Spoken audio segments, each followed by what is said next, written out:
Welcome to episode 63 of Motivating Mondays, a weekly podcast and YouTube series dedicated to help Canadian job developers and other employer engagement professionals develop the tools, resources, expertise, and network to excel at achieving sustainable employment outcomes for their clients or students. My name is Christian St. Cyr, National Director of the Canadian Job Development Network, and today we're going to take a closer look at job vacancies in Canada. For the past 4 years, we've seen these numbers slide, but it appears to be turning around. What's more important, it's not just turning around for high skills jobs like carpenters or nurses, it's actually turning around for some of the most accessible jobs in our labor market. Back in the spring of 2022, Canada reached a pinnacle in the number of unfilled jobs, topping 1 million job vacancies across the country. In many parts of the country, there were actually more jobs than there were job seekers. In British Columbia and Quebec, we actually got down to 8 job seekers for every 10 job vacancies.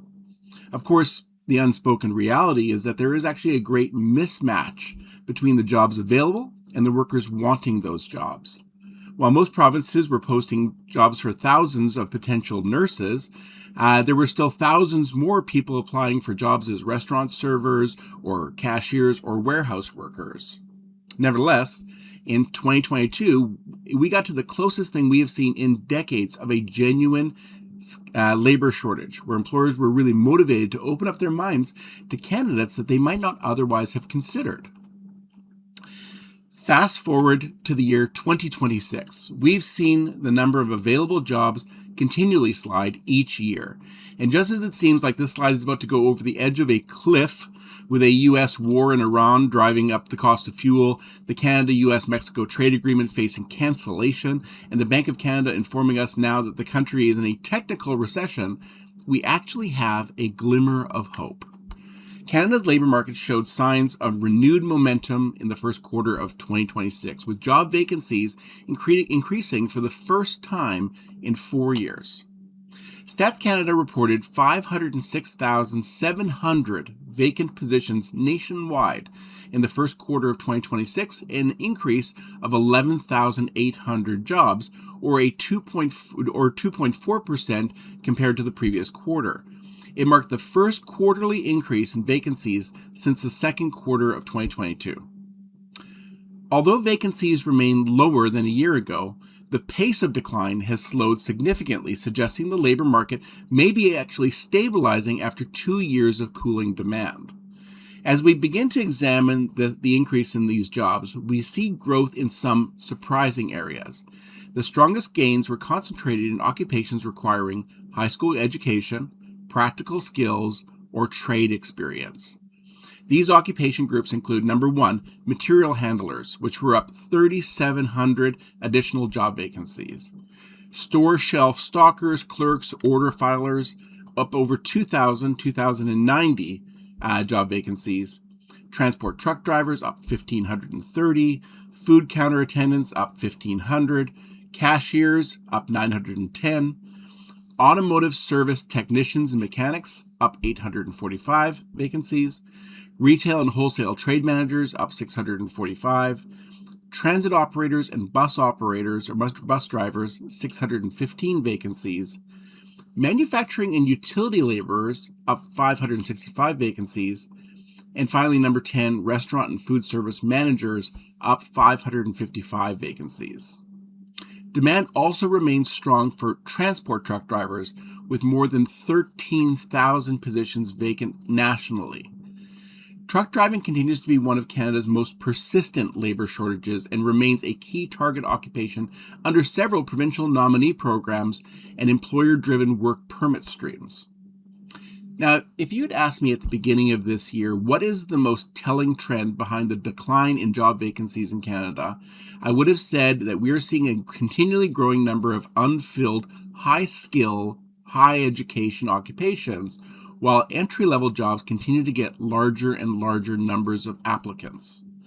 This report, on the other hand, shows us an increasing number of people-centered jobs, while jobs in technology and other process-driven occupations declining. Healthcare and social assistance added 8,500 payroll employees in April, extending cumulative growth of 49,700 since September of 2025. That's a 2% increase.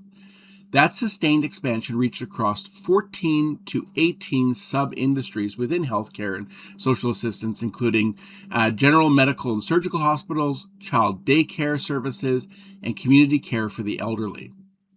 The most urgent signal sits in professional, scientific, and technical services, where payroll employment actually fell by 8,800 jobs in April, extending a cumulative loss of 9,500 jobs since February of this year.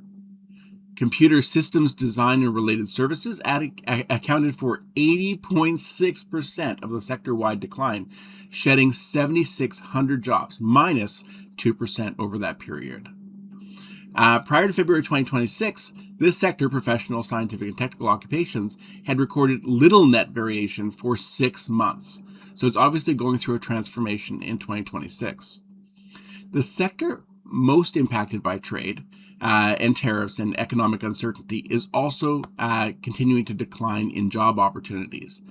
Manufacturing shed 3,400 payroll employees, down 0.2% in April.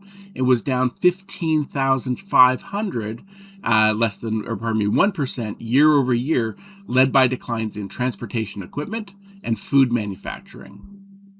Construction also fell for a third consecutive month. It was down 2,600 job vacancies, or 0.2%, bringing cumulative job losses, or down 2,600 workers, bringing cumulative job losses since February of 2026 to 9,500, which is 0.8% decline, though the sector remained up 10,800 year over year, according to Stats Canada. Meanwhile, jobs in sales and service, those people-centered occupations I've been talking about, is seeing a resurgence. Vacancies in this sector are up by 8,400 positions, reaching 153,000 vacancies. This was actually the first quarterly increase in sales and service jobs since late 2021. While much of Canada continues to see limited job growth in job vacancies, the provinces which experienced the greatest increase in job vacancies in early 2026 include Ontario, which was up 8,800 additional vacancies, British Columbia, which was up 4,100 additional vacancies, and Alberta, which was up 2,900 additional vacancies. Now, it would seem that employers are now looking at wage increases not simply as a way of battling inflation for their employees, but also as a tool for attracting new talent. The average offered hourly wage for vacant positions reached $29.55 for the first quarter of 2026, which was up 2.2% from a year ago. With these new insights into job vacancies, what can we learn about the current state of the labor market? Well, clearly we're seeing that while AI is a powerful tool, it is not a universal tool. People continue to see it as an important part of the equation. According to Express Employment Professionals and Express Employment Professionals / Harris Poll survey, which was released just last week, nearly 2/3, 63% of hiring managers say that their companies already use AI. 82% said that it will never replace the need for actual employees in the company, and 89% say that their company is committed to preserving the human element of the workplace. As to why we're seeing gains in concentrated occupations requiring high school, practical skills, or trade experience, I believe this is due to our increasingly restrictive immigration policies. Policies implemented in 2024 took 2 years to be felt. When Canada began to implement these restrictions, we already had an enormous number of international students, temporary foreign workers that were already here, and permanent residents who had recently entered the country. We are now experiencing the first signs of a growing labor shortage, and it has taken the better part of 2 years for the restrictions to take root. It will also take years for any proactive solution to get into place. With the proviso that the economics are uncertain, provided we don't see a complete economic collapse, this is going to be a great period for job development. Just as they did in the spring of 2022, It takes a genuine shortage of workers for employers to take their eyes off the easy solutions and really consider employees that they might not have previously considered. While it's always a great opportunity to follow up with new and existing employers that you're working with, use this opportunity to get the word out on the benefits of inclusive hiring. Now, this can be in the form of social media campaigns, business community presentations, and certainly sharing client success stories. I've often said that job developers are as much sales managers as they are salespeople. Use this opportunity to grow in these sales manager roles and rally your clients or the students that you're working with to not only achieve greater employment opportunities, but also see greater value in the contribution that they can make. Just a reminder, everyone who is going to register for developing a comprehensive approach to job development, to effective job development, if they register by July 16th, they're going to benefit from that 35% discount on registration. We are offering this workshop on 5 separate days for 5 separate time zones. So Monday, September 21st is the Pacific time zone, 9 to 3. Tuesday, September 22nd is the Mountain time zone. Wednesday, September 23rd is the Central time zone. Thursday, September 24th is the Eastern time zone. And Friday, September 25th is the Atlantic time zone. Now, hundreds of job developers have taken this training. If you've already taken it, I really appreciate that. But if you are new to the sector, or if this sounds like a way of sharpening your job development skills, we'd love to have you attend. Just go to jobdevelopment.org/pro-d, or you can just send me an email. My email address is cstcyr@labormarketsolutions.ca. And I just want to thank you so much for joining us. These sessions are available on YouTube and most other podcast platforms. Just search for Motivating Mondays wherever you download podcasts, and like or share our social media and our YouTube videos. It helps share this content with others in Canada's career development sector. We do these sessions actually live and for free every Monday morning on Microsoft Teams with job developers from across Canada. It'd be so great if you could join us. Just go to jobdevelopment.org to learn more.